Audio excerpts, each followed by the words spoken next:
in the Greek Orthodox Archdiocese of America. And I'm Father Andrew Stephen Damick, Chief Content Officer of Ancient Faith Ministries and a priest of the Antiochian Archdiocese.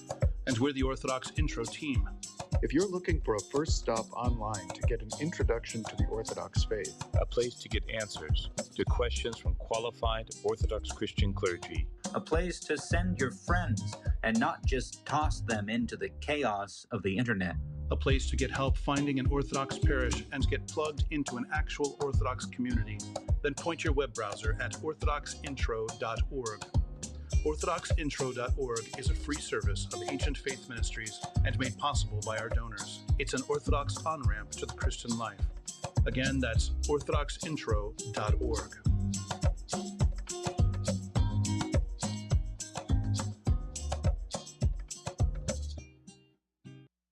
Proclaiming Christ, victor over sin and death. You're listening to Ancient Faith Radio, your Orthodox Internet radio connection.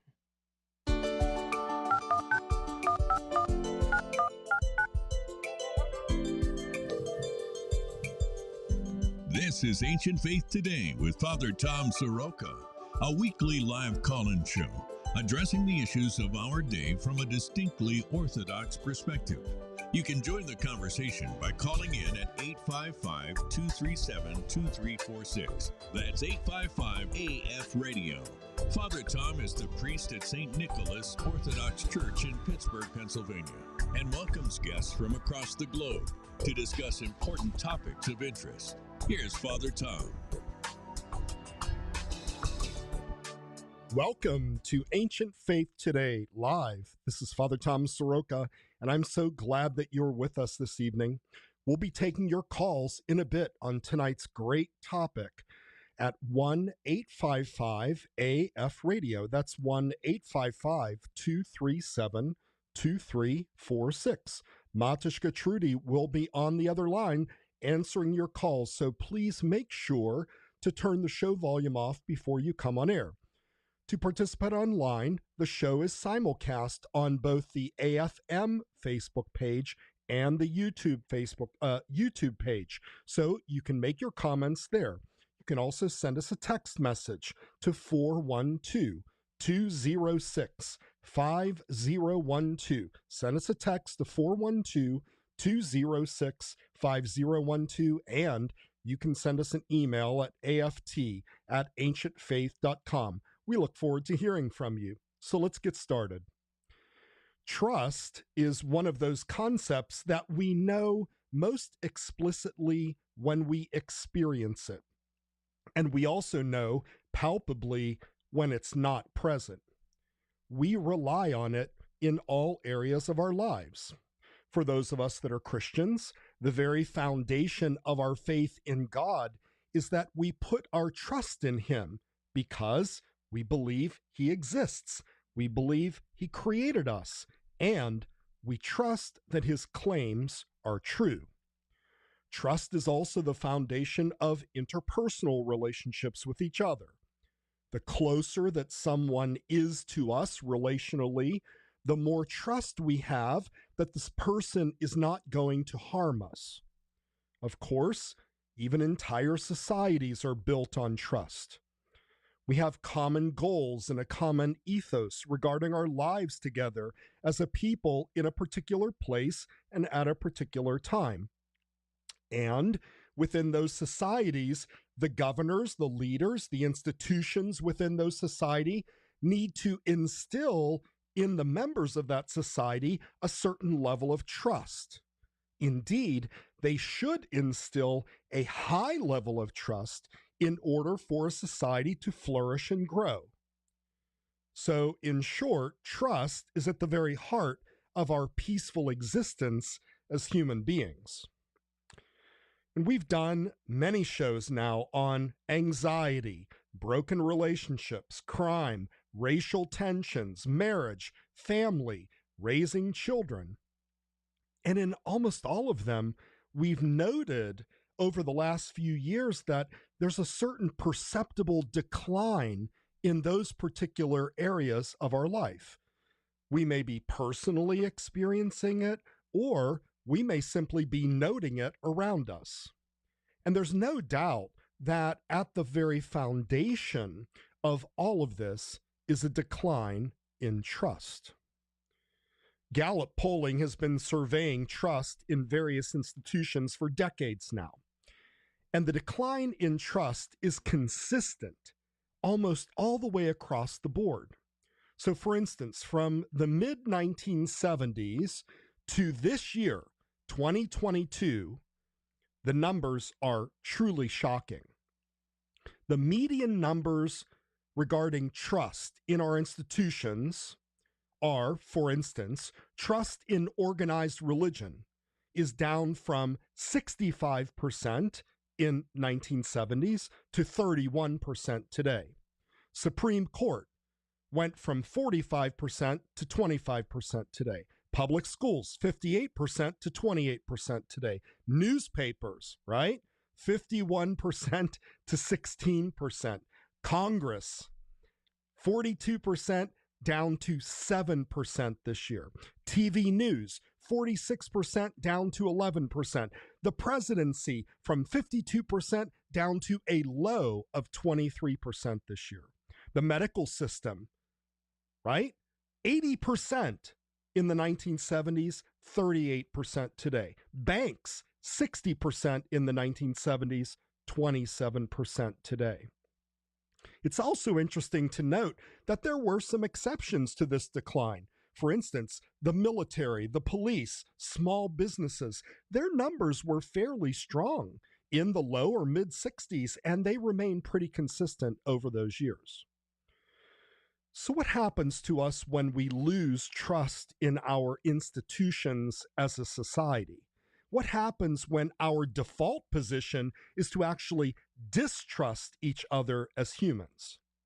It's important here to note that there's plenty of blame to go around, and so it would be difficult for us to just sort of lay the blame at someone's feet. We can't simply blame one party or another. That's been our polarization that we've been experiencing. We can't blame just one leader or another, or one institution or another. And we have to conduct this exercise as Orthodox Christians. And that means we put the blame, and we say this every Sunday before we receive communion, we put the blame first on ourselves. We ourselves have to be godly individuals that are worthy of the trust of others. And we pursue that continual growth through a life of repentance in becoming like God. We should remember that the Lord Jesus Christ teaches us to be both pure in heart, and to be as wise as serpents and as innocent as doves, as an important command to navigate this fallen world of eroding trust. So, what's the temperature of trust in our society today? And what can we do about it, if anything? We're very happy to welcome Dr. Kevin Vallier. He's an associate professor of philosophy at Bowling Green State University in Kentucky, where he directs their program in philosophy, politics, economics, and law. Kevin's interests lie primarily in political philosophy, ethics, philosophy of religion, politics, and economics.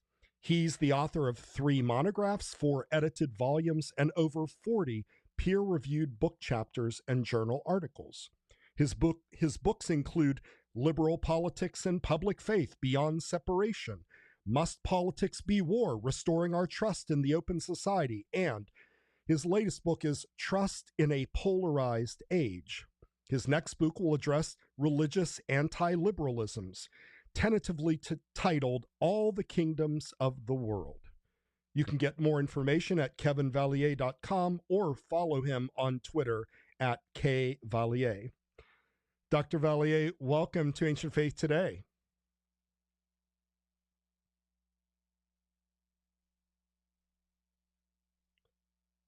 Trudy, do we have Dr. Kevin there? I'm not hearing him. It's very low. I can. Can you hear me? There we go. Perfect. Okay. There Okay, you good. are. Hi, how are you? Welcome to the program. Thank you so much. Good to hear you. Yeah, I'm so glad that we were able to work this out, and thank your family for being so patient with the late show. I think we just lost him. Okay, so let's try to get him back. All right, Trudy, and what do we want to do? Maybe go to a quick break. All right, we'll go to a quick break. We will be right back. New from Ancient Faith Publishing. God is a Man of War, The Problem of Violence in the Old Testament, written and read by Stephen DeYoung. The God who reveals himself in Scripture may at times seem to conflict with what seems right to us. But the ways of man lead to destruction. By sojourning through this tension, our views of ourselves, our lives, God, and his creation are reshaped and reformed in a way that is truly real. Wrestling with Christ as he appears to us in the Bible will yield his blessing only if we allow ourselves to be molded and taught. We cannot approach the Scriptures to find our own personal Jesus, who conforms to who we may want or even demand that he be. Such a Jesus probably does not exist, and so will avail us nothing. Rather, we must come to know the only Jesus Christ who does exist, and through his grace offers to transform us into his likeness. God is a Man of War, The Problem of Violence in the Old Testament. Now available as an audiobook at audible.com. Okay, very good. We are back. Dr. Kevin, are you there? Yes, I'm here. Okay, very good. So thank you very much for joining us this evening. I'm really looking forward to talking about this, but I want to start out really to talk about your spiritual journey. Sure. We are Facebook friends. I confess that, I wasn't sort of following your journey and so forth, but I saw that you had a discussion about why you became an Orthodox Christian over other Christian religions. I know that you have a sort of a circuitous spiritual journey, including coming out of atheism. So tell us a little bit about that so we can understand your perspectives. Sure. You're right, it's circuitous, so it's hard to know where to begin. But just for your listeners and the privilege of being on the show, I'll try to go quickly. I was raised in South Alabama in a Methodist family, and I was always very spiritually curious. And I ended up joining the Southern Baptist Church across the street, and they had become had a charismatic youth group. And I decided that form of Christianity, for some reason, was the purest form of Christianity I knew, and I also thought it was not entirely healthy or compelling intellectually. And so when I was a teenager, I left for atheism until I was an early adult. And I'd always kind of been looking for, a good reason, arguments for the faith. And I encountered people in college that had those arguments. I was in St. Louis, and I went to Washington University in St. Louis, and right across the street from WashU is the sort of conservative Lutheran Church Missouri Synod Seminary, Concordia. Sure. And I was also in contact with a lot of people at St. Louis University who were Catholic, and then I knew a lot of evangelicals, and they kind of all made their case for me. I'd never heard much about Orthodoxy. And so I ended up thinking that kind of Lutherans kind of split the difference between the groups. They sort of stressed the scriptures, and they stressed tradition, and they avoided sort of over-centralization and kind of. So I ended up becoming a Lutheran, and I was a member of the Lutheran Church Missouri Synod for 15 years. And I was eventually just found certain parts of Western Christianity, particularly going back and forth about the relative strengths and weaknesses of Catholicism versus Lutheranism, spiritually exhausting, really, until about 5 years ago. I just woke up one morning and told the Lord, look, I'm going to read all the Lutheran confessional documents again, the whole Book of Concord, and I'm going to read the whole Catholic Catechism, and I'm going to come to a resolution. And I'm just tired of wondering. And I'd had a friend of mine, another philosopher, who had become Orthodox after a kind of spiritual crisis of his own. And I thought, I ought to give the Orthodox a chance to really hear them out. After I finished my Lutheran and Catholic readings, I felt completely spiritually empty. And I decided, I'm going to go to an Orthodox liturgy and just see what it is like. I read a little bit, watched a little bit of video about it, and I ended up in a little church, St. George Rossford, which Bowling Green's actually in Ohio. So it's about 20 minutes I'm so from sorry. my house. Oh, no, it's no problem. It's common. I apologize. No. But it's also the case that St. George is where it is very, very close to Archbishop Alexander's Toledo office, and he's frequently there. Moreover, it's also about an hour and 30 minutes southeast of Holy Dormition Mother of God Monastery, where Father Roman Braga was. Yes. And so I was connected all of a sudden to all these people with the Archbishop, with His Eminence's connection to Elder Armilianos on Mount Athos, and then the connection with Father Roman, whose successor became my spiritual advisor. I felt like God just kind of launched me into this group of holy people. And I felt the palpable presence of God in the liturgy. And I felt really for the first time that I had the support of the church to help me to change, to become more like Christ. That was something that I'd been longing for in Lutheranism and had not found. Interesting. A couple of points. I find it fascinating that a philosopher speaks about the exhaustion that you were experiencing in investigating all of this information and data, because obviously it's no secret there's a kind of, I think it's somewhat of a misnomer. I mean, Orthodoxy obviously has voluminous amounts of material, but it doesn't necessarily suffer from the sort of scholasticism categorization that the Western confessions do. And so tell me about this kind of contradiction here. I would think that somehow, being a philosopher, you would want this more sort of systematic way of investigating theology and doing theology. I had done it for 15 years, and I had not come up with decisive answers. And in fact, what I did after I started visiting Orthodox Church and talking to Orthodox Christians, was I created a private Facebook group where for about 2 years I let my Protestant, Catholic, and my new Orthodox friends just kind of throw every argument that they could. I had a friend of mine online who was also in discernment at that time, and we would just sort of go through all the different apologetic arguments. And intellectually, what happened was that, I felt that the Catholic critiques of Protestantism were a little bit better than I thought they were, but they were all things that Orthodox could take on, worries about sola scriptura and so on. But at the same time, I didn't have to be concerned with this whole massive cathedral-shaped sort of system of propositions with Catholicism, where a lot of my background in political philosophy, I'd studied a great deal about just kind of medieval political thought. And, the Catholic Church defines sort of dogmas left and right in lots of respects. And, I just kept running up against a lot of these teachings.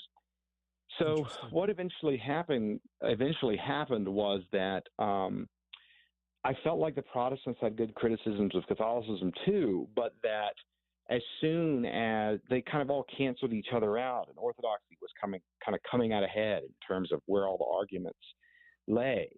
And what was fascinating about it was that, I had a Lutheran spiritual father who had taught me a great deal.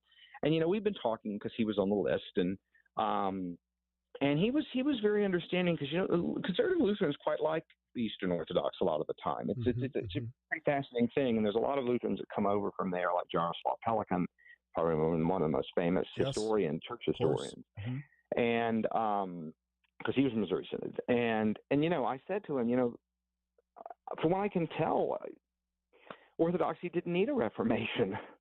And he said, yeah, that's true. And he told me that Lutheranism was never meant to be its own systematic theology like Catholicism or Calvinism. It was a series, he thinks of it, and he's a historian, as a series of correctives to Catholicism. And so when I said I wanted to become Orthodox, he said, I release you. And that I think the Orthodox Church, and there's not a lot of Missouri Synod pastors would say that. But nonetheless, the thought, at least, was that I was joining a church that didn't need this fight anymore, and said I didn't need that fight anymore, and I could set aside that fight, and I could just focus on worship. And so I haven't dug into Orthodox systematics. I mean, I've done a lot of the reading to look for red flags and stuff, but I'm just trying to learn Orthodox spiritual practice, just slow and haltingly, because philosophy made me exhausted in the end. Fascinating. That's fascinating. Yeah. And well, we're glad you're here. I was going to also, just a little anecdote. I don't know if you've ever seen this meme, which quotes James White, who is a famous Reformed apologist online. And his quote is, "The problem with Orthodox Christianity is they never went through a Reformation." And everybody has been posting it saying, exactly, that's what we hold up to be the greatest thing about us, is that we didn't go through a Reformation. So you nailed it there. I want to say one more thing, and this sort of leads us into the philosophy, and then we're going to talk about trust. I believe that you also had an encounter with the eminent Christian philosopher Richard Swinburne. And tell us a little bit about that, and what influence did he have on you? Well, so this is a funny thing. I remember being 14, and I before I left, when I finally said I was going to leave Christianity behind, the last prayer I prayed was that, well, Lord, if you want me back, give me a reason. Now, that's a pretty obnoxious little prayer right there, but the Lord understands.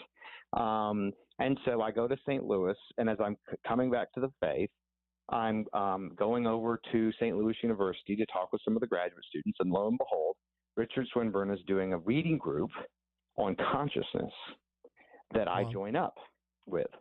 And I thought, wow, so I'm all of a sudden in this place with the greatest Christian philosopher the British Isles has produced, perhaps since Anselm, which is 1,000 years ago. Amazing. I thought, well, sound like my prayer has been answered.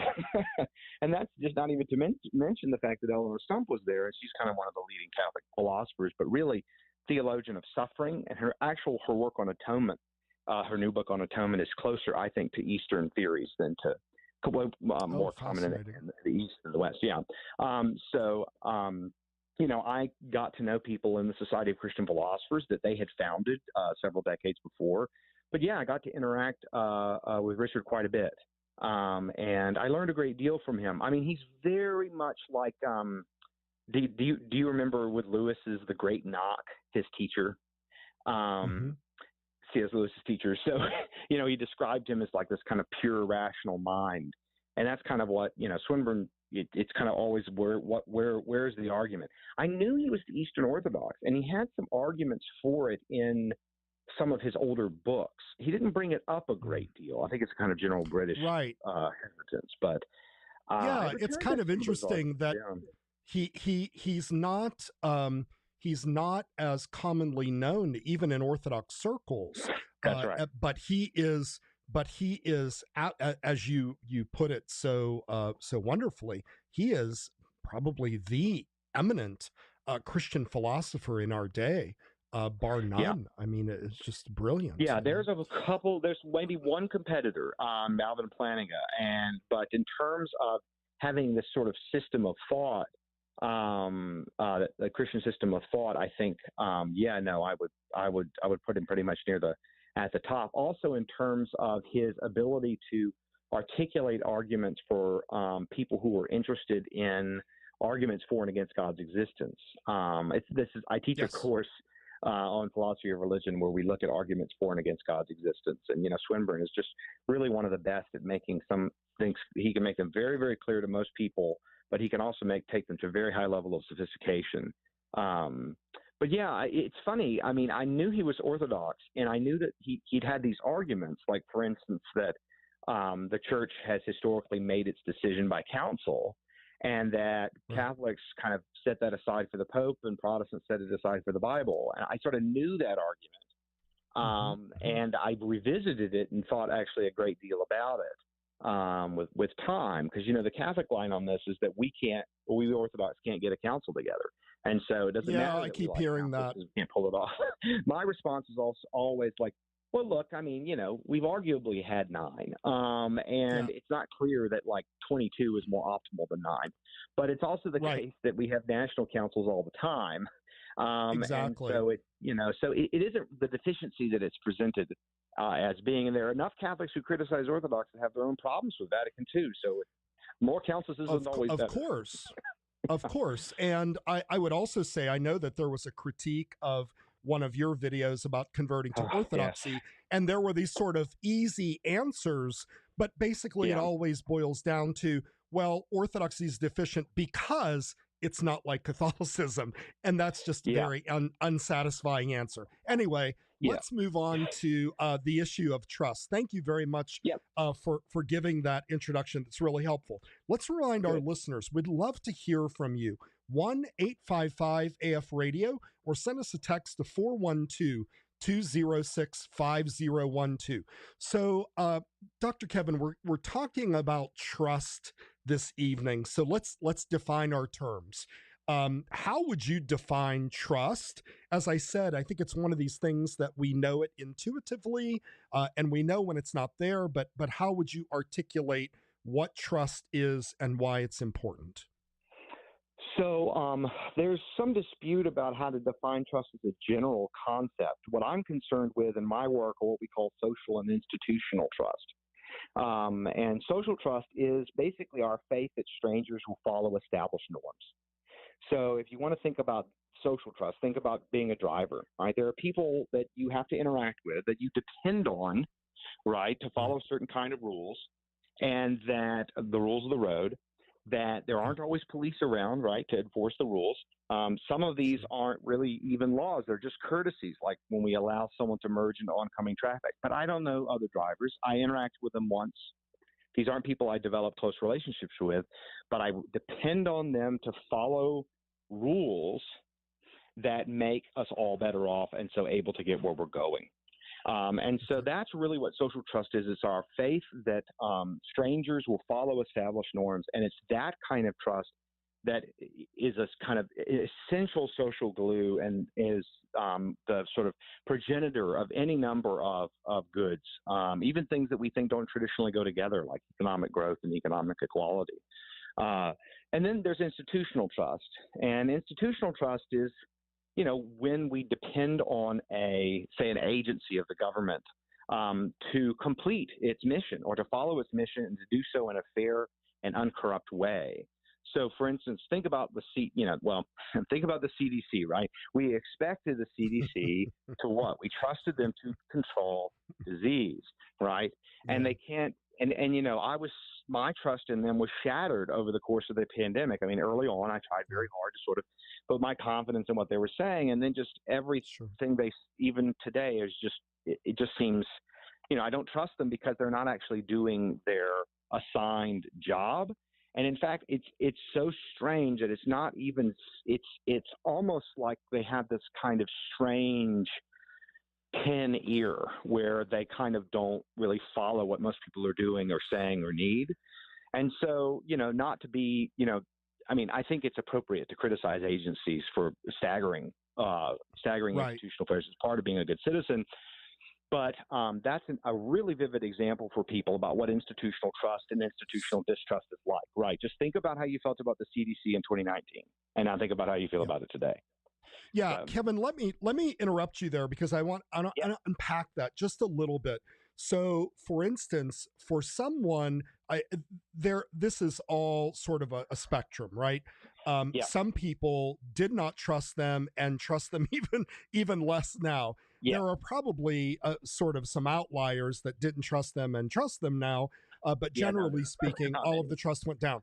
So for you who trusted them, and I don't want the specific example, but what caused the erosion of trust that you experienced, and how can you describe that in a general way? What actually causes I really want to an use erosion the moment. in trust? I would like to use a very vivid example. I'll try to make it more general, but it was when it's when they were hard on church services but easy on protests. And it was then I knew that they had political priorities. Because I sing in the choir, and I sing bass in liturgy, and I can't do that for years, even though we did with the church's permission and the state's permission. Ohio wasn't too draconian, and so, but we have Michigan nearby, right? So, which is pretty staggering, and Pennsylvania on the other side. Yeah, and so. And then, of course, but when it's the political valence of the people in charge, which I didn't think of the CDC as being especially political, but when all the public health officials started to say, do what you like, basically, with respect to this, I just thought, okay, these are people who are sort of deeply biased and have priorities that seem to be greater than actually what they're responsible for, right? So trust in that agency was that they were going to look after everybody, right? And they weren't going to say, okay, these events are fine and these events are not fine, in a way that just so happened to line up with people's views about what's essential to do, right? So for in this kind of case, I think for many people higher ups at the CDC, going to a protest is a kind of high and noble moral act, but going to church is not. And so, of course, they weren't going to condemn the high and noble act. But if it's, say, a Jewish funeral, okay, well, sorry. And so I think that was the moment. That was that moment where I thought, I'm trying to give you the benefit of the doubt. And now I think for many, many people, particularly people who weren't able to worship together, that was stunning.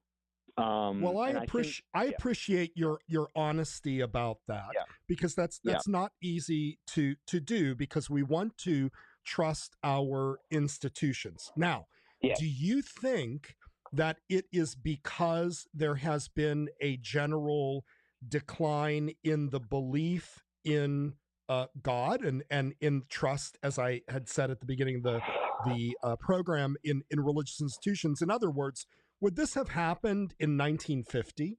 Would there have been a closing of the churches in 1950 as opposed to today? What's your analysis of that? It's an interesting series of questions. People who are Christians and who regularly attend church. There's just been an article in Christianity Today that they tend to be more trusting, and that when Christians deconvert, they actually tend to become less trusting of people in general. Wow, fascinating. Yeah, it is. But on the other hand, there are some the most trusting countries are the Scandinavian countries, and of course they're very secular for the most part. Now, a lot of it has to do with unique features of their history and culture.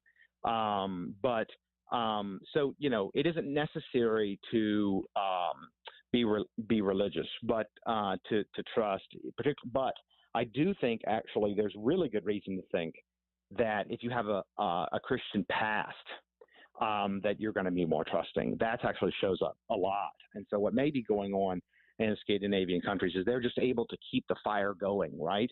But they didn't. The secular folks aren't the ones who started it, the trust fire going. Interesting. So, and is that just in institutions? Is that only in institutions, or is that even interpersonal? Oh, yeah. Wow. No, sweet. But let me give you an example. Like just in the different Scandinavian, even cities, it's shocking, different Scandinavian countries. So if you go to Copenhagen, people will often go into a restaurant and they will leave their kids, they're in bassinets outside the restaurant because they're not worried anything's going to happen to them. So, I mean, the amount of trust in that part of Northern Europe is really staggeringly high. Now, they're real serious outliers relative to the rest of the world. But I do think it's complicated, but we don't know of any society that's high in trust today that didn't in some way at least proceed through some understanding of religion where God is concerned, or some kind of higher power is concerned with moral and upright behavior. So if it's a Muslim society, a Christian society, a Confucian society, because they don't have a God exactly, but they do have this doctrine of heaven and the mandate of heaven and concerns of heaven and being aligned with heaven, and they have a natural, objective moral order. And so, one of my views is the way that societies learn to trust people they don't know is they have to think that in some way the universe is concerned with their moral behavior, because if the universe isn't concerned, or some greater power. And so I think societies, particularly, it's sort of complicated with the Orthodoxy. There's a lot more variation. Well, they had more authoritarian leaders too, and then they were under subjugation from the Muslims and the communists. Yes. And well, so the corruption is there's a kind of big weird issue under communism is the big issue was that communism destroys trust, because what they do is they have secret police. And so by, say, 1989, 1 in 20 East German adults were in the secret police. So imagine you're trusting strangers to follow established norms, but 1 out of every 20 of them can destroy your life with a word. And so the reason I think a lot of Orthodox countries pull low in social trust is the same reason that East Germany is still a lot less trusting than West Germany, is because the communists systematically manufactured conditions where trust was impossible or very, very risky. And does that mean that trust? Does that mean that trust is built on a sort of voluntary aspect of being willing to act freely of your own volition? Yeah, I mean, it's sort of complicated. It may work slightly differently in Asian countries where there's more of a focus on shame rather than guilt. So you sort of act more upright more because you're worried about like honoring your parents or something along those lines, rather than say your own internal conscience, which tends to be much more common in, say, Christian and Muslim cultures. So there's a little bit of cross-cultural difference as opposed to when you're talking about, but in most Western cultures, it's going to be this sense that I trust people because I see that they act from moral conviction on their own and unmonitored. So that's pretty important. But it might work particularly in Japan. It may work differently. People may trust each other even if they think when no one was looking, people would do the wrong thing. But since everyone is always looking, it doesn't matter. But that's fascinating. That variation aside, which actually could turn out to be pretty important for almost all the countries in the Western Hemisphere. These are very much guilt cultures instead of shame cultures. And in those cases, yes, trust seems to be directly based on whether we think people will act with moral conviction when no one was watching. I love it. We're talking with Dr. Kevin Vallier. He's the associate professor of philosophy at Bowling Green State University in Ohio. And we're going to take a short break, Dr. Kevin. When we come back, I want to explore a little bit more about the trends of trust in the world. You started to talk about what's the basis of that in Asian countries and so forth. I want to find out if trust is declining all over the world. And then we're going to talk about the polarization, especially in our country. It seems to be at a real high point right now. You are listening to Ancient Faith Today. We're talking about the decline in trust, and we will be right back. Father Tom will be back in a moment. In the meantime, the lines are open at 855-237-2346. Don't go away.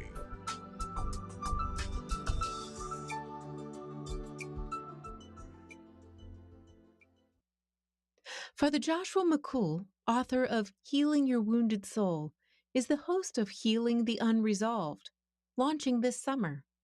This new podcast will focus on practical, spiritual, and psychological ways to address the pain we still carry from hard things in our past.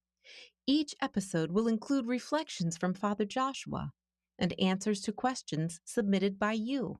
Submit your questions to askfatherjoshua at ancientfaith.com. That's askfrjoshua at ancientfaith.com. We're back with Ancient Faith Today and Father Tom Soroka. Give us a call at 855-237-2346. Here once again is Father Tom. Welcome back. We're talking with Dr. Kevin Vallier about trust.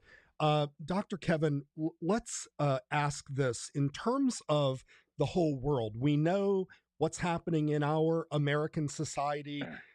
Institutions are, they feel like they're collapsing. They may not be collapsing, but we kind of feel like because we lack trust in them, it really feels like the society is collapsing because there's no foundation under it. We're also seeing, for instance, during the pandemic, we saw these riots all over the world and lockdowns and so forth. What's happening in other parts of the world, the Western and the Eastern world? Are they also experiencing a decline in institutional trust? So let's begin pre-COVID because we don't fully know what's going on with COVID. I've just gotten my hands on a new book of data on Western Europe that I'm reading right now, stuff that's just come out last month. So just working through that, where it looks like there's been some decline in trust institutions. But for the most part, in most of the world, trust in society, social trust, is very, very stable. And what's remarkable about the U.S. is that we're the only established democracy, that is a country that's been democratic for more than 50 years, where social trust is declining. There are countries where it's going up. Almost most countries are staying the same. There are some new democracies where social trust in Romania has fallen. We don't know if they were telling the truth under the communists. We don't know if it was that they finally started getting media reports of what was going on. We don't know if it's because when people started voting, they started blaming each other for bad outcomes rather than just the authoritarians at the top. Pre-democracy, we don't know the reasons. It's happened in Spain, it's happened in Portugal, it's happened, I believe, in Poland and Chile as well. But of established democracies, okay, ones that aren't coming out from under authoritarianism, we're pretty much alone in terms of the decline in social trust.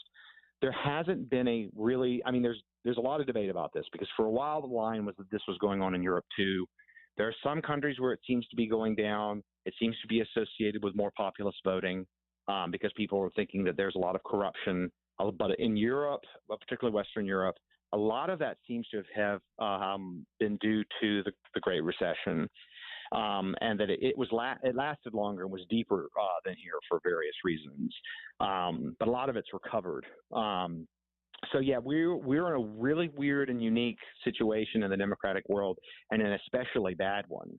And you mentioned the issue of polarization, and so a hypothesis that I've been working on for some time, and we're finally getting the data together to test in a pretty rigorous way, is what is the connection between falling trust and rising polarization? And my own view is that they're feeding into each other. There's so much of a decline of social trust that just can't be explained in any other way. Because once you appeal to other standard explanations like, ethnic diversity, well, that has actually changed a huge amount in the U.S. We used to be a lot more trusting. We're a lot less trusting. We've always had issues with race. It doesn't look like that's really changing, right? But the trust is changing. And it's also the case with economic inequality. Yes, it's gone up in some ways, but it's interesting when you get in when the numbers, they're a lot subtler. Actually, there's a lot of people that were middle class that are upper middle class. So a lot of the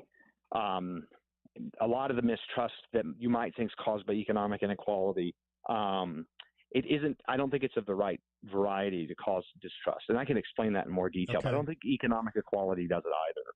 So what's unique about American society, right? That would explain why we're trusting each other less. And my hypothesis is that it's rising political polarization. That people say, okay, look.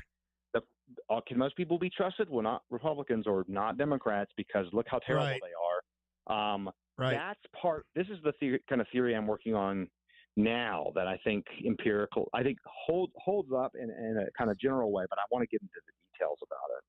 Right. Well, let's do that. Let's talk about the what we might call the elephant and the donkey in the room, right? That is, and actually, Dave on YouTube says, "I'll give you two major reasons for a decline in trust." He says they are the Democratic and Republican parties. Both sow dissension. They pit people against one another and sow distrust among each other. Although I have some commentary on that, but I want you to give us your thoughts about that. Yeah. So, do you believe that it's a cause or effect in terms of politics? Both in my work, I've argued that they're actually feeding into one another, distrust and polarization. Because I think that there are not a lot of societies that are as polarized as we are politically that are functioning democracies.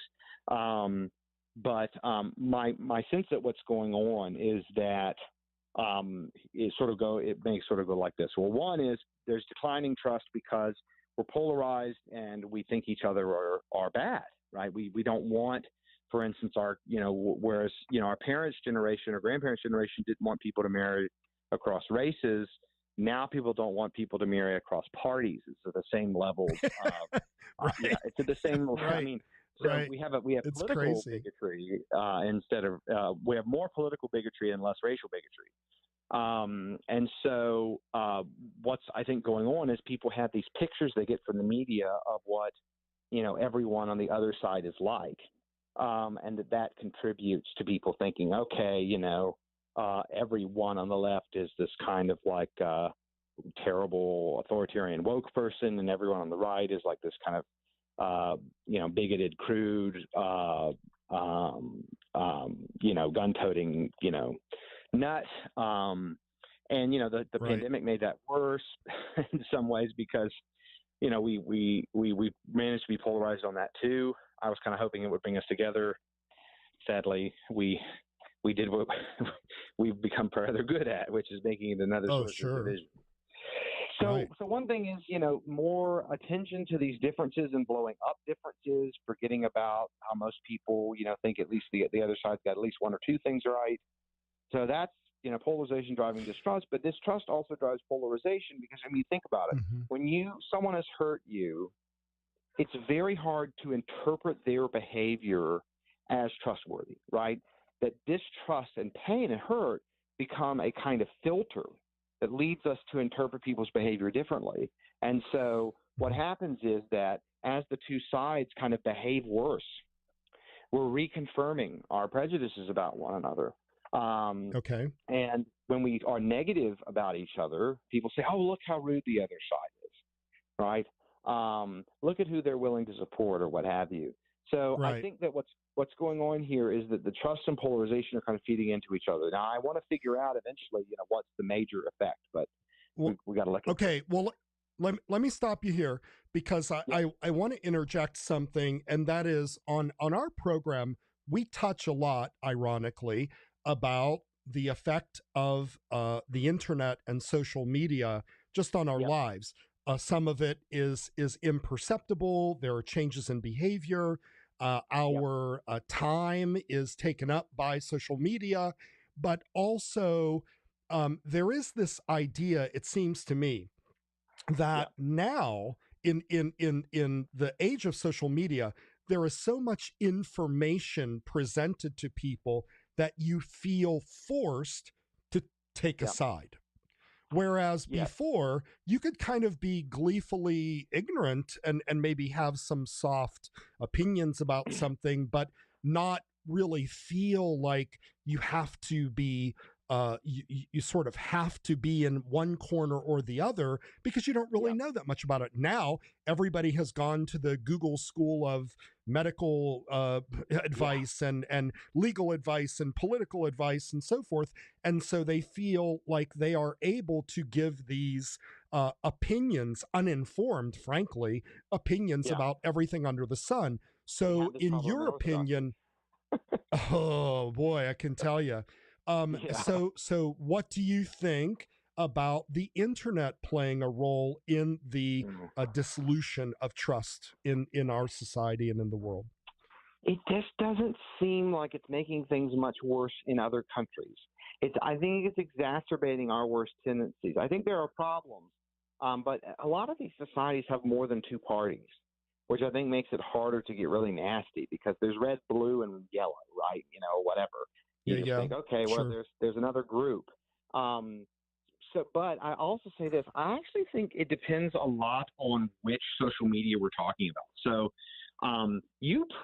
There's some stuff I've seen that suggests that you encounter more political diversity on Facebook than on a lot of cable news, because you at least have your family members who have totally different political views than you do in many cases. You know, if they haven't unfriended you. Yes, and that's bad. Everyone, a lot of people do it, but Democrats do it way more often than Republicans do. Thank you. I don't entirely know why, but that happens. Yeah, Republican dads and uncles and stuff, I think, are getting unfriended the most. But yeah. So I think that I don't think Facebook has made things. Facebook itself, I actually don't think has made things worse than a lot of cable news. But I do think Twitter is probably terrible. Because Twitter seems to be set up for cruelty, right? It's set up to bring the worst out of people. At least on Facebook, you have to get right to the point. Yeah. Yes, and 140 characters, right? Yes, and it's set up to where you can retweet someone, accuse them of hypocrisy, and get 10,000 likes or whatever. Whereas in Facebook, that's a lot harder to do.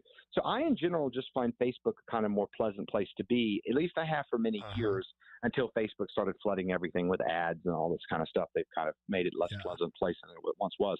But so I think it depends a lot on the kind of social media. I don't think Instagram probably hurts trust very much. I mean, people see like pictures of food and stuff, and that's probably fine. I would just distinguish between. I think Facebook's kind of in the middle. Instagram's probably doesn't have much of an effect on trust. But Twitter, people out there are like, oh, look how terrible these other people are. Because I think actually just about everybody behaves worse on Twitter than they do in real life. Even me. I mean, I have to admit this to myself and say, okay, I have certain rules about Twitter engagement. But nonetheless, it's still really, really, really hard not to take, oh, look at this ridiculous thing this person said. I'm going to jump on it. I'll get more followers, right? That temptation's always there. So that's why I think Twitter is just really, really dangerous. I think to some extent, if you want to participate in the world of ideas, it's really useful because you could find really interesting people and make really good connections. It just requires a great deal of spiritual discipline in order to use it productively, but it can be done. Indeed. And I think that people, I'm hoping that at least better people among us are beginning to understand that. In other words, social media is a tool. Now, there are some tools that are better than other tools, and you've articulated that very well. However, ultimately, just like trust, it's in my hands, right? How I use it, how I react to it. I know as a priest, I spend a lot of my time talking to people about their use of social media because there's a tremendous increase in people's anger. They're angry about this and that. And I saw this and I saw that. And I'm like, well, don't look at it. Even when the war was starting in Ukraine, it was just unbelievable. And I was on a local Christian radio station here in Pittsburgh, and I said the unthinkable. And actually the hosts I love them, but they kind of didn't like it. I said, don't watch 24 hours of news about the war. Just step away. It's not, you're not going to solve it anyway. And they were like, oh, but we have to know. And it's like, no, you don't have to know. You don't have to know everything. No. So anyway, I think that all of this information is really kind of contributing to that, because we're kind of getting to the end of the show here, Dr. Vallier. Let's talk a little bit about, from your perspective, you're an Orthodox Christian now, and obviously there's not like one answer, but how can we engender trust or help grow trust in our institutions? In other words, what should the institutions be doing to engender trust? And this would include our parishes, our government, businesses, etc. Yeah. I mean, they're very different answers for the different institutions. I mean, in terms of government, I do think we need some fundamental reforms to break us out of the two-party system. So we need changes in voting rules so that it will make sense for people to vote for third parties. Because right now, if you get 51% of the votes, you get everything, right? And so I think we need something more like the British or German systems, where if a party gets 30% of the votes, they get 30% of the seats in the legislature. And then it makes sense to be a third party, right? Because you think, oh, 20%, that's pretty good. We'll have 20% of the seats. That's a big change, but most democracies work that way as opposed to ours. So I think that's something that would break us out of red and blue, I think, pretty effectively or at the governmental level. I also think that there are ways of increasing broad-based economic growth that would restore a lot of trust in government. I'm a big believer in housing reform and reforms that make it easier to build houses and bring down the price of housing, particularly in cities. This is actually pretty important because right now, what a lot of people do in rich cities is that they zone things so no one can afford to live there, which increases their real estate values. Like in San Francisco, this has reached, New York City, this has reached absurd levels. And what it does is it makes it harder for people to come and live in cities and work and be creative there. It also exacerbates economic inequality in ways that strike everyone as unfair, right? I mean, some people can't afford houses, and some people have amazingly rich houses and nice houses, and that's just a total artifact of particular zoning laws. So that's an example, actually, of a policy. There's a number of them that could increase economic growth and reduce economic inequality at the same time, which will make the right and the left happy, right? You get more growth, you get more equality. That's just an example of restored trust in government, but there's a different can do. Before we talk about the church, because I want to go there, but let me poke around a little bit, just because I know we don't have a ton of time, but I do want to explore that a little bit. So let me play devil's advocate and say, well, look, we've had 60 years of social programs pouring trillions of dollars into the inner cities. We have, had welfare. We've had welfare reform. We've had all kinds of programs, and that has not lifted the people out of poverty that we thought it was going to help. So how could you? And I'm saying this very with great sort of ironically, but how can you say redistribution? I'm not opposing expanding the welfare state. What I'm saying is that local zoning needs reformed so that you can build, for instance, double family homes instead of only single family homes. But that's an expansion of the market. That's not an expansion of government. So it's basically just saying to construction companies, hey, if you want to build you want to build a different kind of house here that houses more people, you can. And now all of a sudden, poor people can afford to live in the city, and they can get much higher wage jobs. This is entirely a market-friendly strategy. So, there's nothing in the reform proposal that would increase the power of government. If anything, I mean, the most it would do is let, say, state governments regulate. So, like the state of California is finally getting its act together on this, but it's had to reform housing at the state level so that the sort of urban, sort of San Francisco rich, the LA rich, aren't just making it impossible for poor people to live in the cities. But San Francisco, as liberal as it is, uses zoning, and that creates a lot of their homelessness. Because of the kind of controls and regulations they're placing. So I actually think our perspectives line up here. I just need to be clear. Yeah. Okay, thank you. I appreciate that. Let's move on to the church, another place that there is a kind of polarization, right? Because on the one hand, you have a very left-leaning, mainline Protestant churches that are, very, very heavy into social justice. You have a very heavy right-leaning evangelical MAGA church, that are they're sort of polar opposites. how can the church play a role in building its own trust in itself? Yeah. How can the Orthodox Church gain the trust of the public?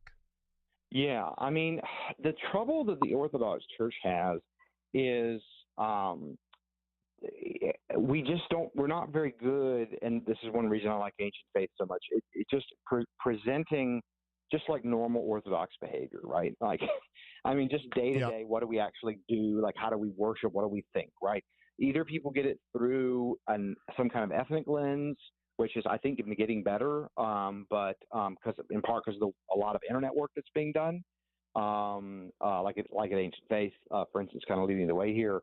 But I also think that there's been this kind of like weirdly bad press about the Russian Orthodox Church. I mean, about the Russian Church abroad taking in all these kind of like white supremacist types or whatever. Yep.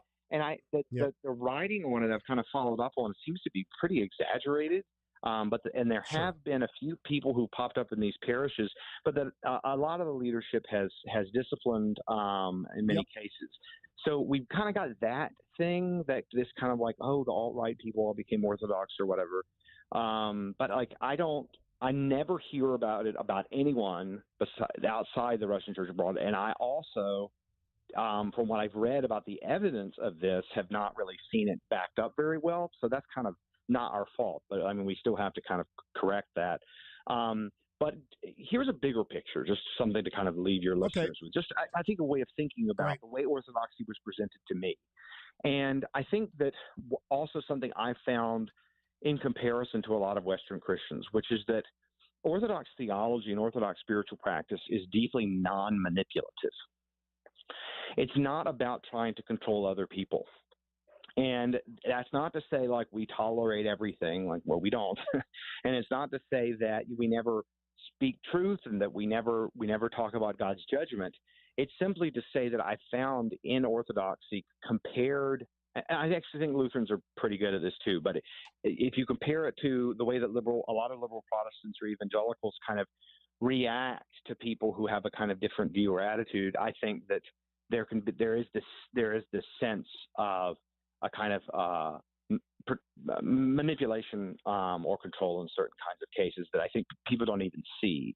One of the things I've been struck by the fact that the Orthodox Church is so focused on the monastic life, which on the one hand can seem very controlling, but on the other hand, because you submit to authority, but on the other hand, there's a kind of gentleness, a kind of meekness that I think Orthodox are able to convey and display, that I think in a way that is also, I guess your listeners may be receptive to this way of putting it, but it might get in trouble in some places, in a way that is also masculine.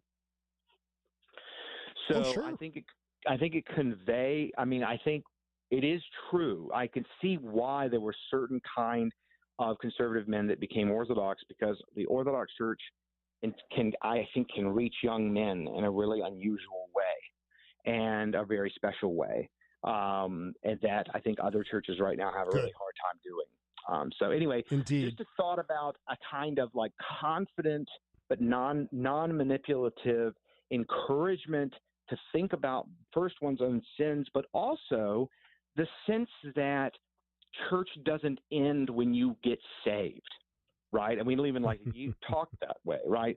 That when I joined the Orthodox Church, people said it's your first year, it's going to be a lot like boot camp. Like it's going to be like joining the Marines, because you were not gonna. It's going to be different, and it was, boy. And I mean, getting used to the fasting and so on and so forth, and not in a bad way. Like I think I respect the Marine. I mean, it was meant to be a flattering analogy, and it's not works righteousness, which is where my Lutheran friends are all like, "Oh yeah, you're trying to earn your salvation." No. It's not like that at all. But it is the sense that you can make progress in spiritual life. And because of that, I think it helps us not to say, okay, I'm saved, now what? Right? In Orthodoxy, that doesn't come up in the same way as it did for me as a Lutheran. Okay, I'm saved, now what? Right? In Orthodoxy, it's okay, well, what's next? I mean, let's look at the church calendar. right? Indeed, indeed. Right. We're being challenged. We're being challenged by the church and its history constantly. And a lot of the monastic leadership, not our leadership isn't always perfect, but with the sense that, for instance, like in my parish, in my church, when Archbishop Alexander joins us, I know that he spends a month at Mount Athos, usually most years, and that Elder Armilianos, whose sermons I've read now, the published book that one of the Athonite presses put out, I feel like I have this connection to someone who actually was holy, like truly holy person. And so you have this rich sense that the spiritual life is available to you. And so there is something to focus on other than get saved, come to church, give some money away, you're done, right? There's more to be drawn in by, right? And even though Orthodoxy can polarize, and you definitely see this, there's always this open door, right? There's always this place to go forward, this endless riches, where you think, look, there's always more that can be done. This was the hard thing for Lutheranism, is I just felt like I hit a wall with the Lord. And it wasn't because there was any wall that needed to be there. But in Orthodoxy, you kind of understand that, like, yes, there are walls will come up in our spiritual life, slow points, challenges, but this sense of progress, the sense that one could always and forever draw closer to God, I think for me, that was just revolutionary. I knew the Catholics kind of thought this, because of their monastic tradition and its overlap with Orthodoxy. But it didn't seem alive to me because, the Catholic monastics, as wonderful as they are, they're teaching or, at colleges and stuff like that. And so, but with the Orthodox monks, particularly the Athonite witness, it seems like maybe one day I could be like as close to Christ as they are. Maybe, lovely. That's to me the advantage that Orthodoxy has. It just opens a door to not be obsessed with politics, to not think politics is all that matters, but to always be moving towards Christ. I love it. Dr. Kevin Vallier, thank you so much for joining us. This was really great. And I love that you're unpacking these concepts, that you are sort of watching all of this and giving us your analysis, but also that you are safely within the bosom of the Orthodox Church, and we're looking forward to a lot of great things from you. Dr. Kevin, thank you so much for joining us. Thank you. All right. Thank you. So if you want to learn more about him, go to Kevin Vallier, KevinVallier.com. All right. Before I share a few final thoughts, I want to offer my sincere thanks to Dr. Kevin Vallier for joining us tonight. Thanks to Matuszka Trudy for engineering the program, to our show production assistant, Melissa Graff, for her work behind the scenes, for everybody that's listening in and those who will be listening. I wanted to just wrap this up kind of about trust, right? Because, as I said, this trust is being eroded in our society and in our hearts. And, from a pastoral point of view, it's not good to get really sucked into this. It's not good to have the, as we say, like the younger people today say, like a black pill, right? Where we're really just becoming very negative about everything. We have to be reminded of our Lord's teachings. For instance, things like, if somebody strikes you on the cheek, turn the other cheek, give them the other also, right?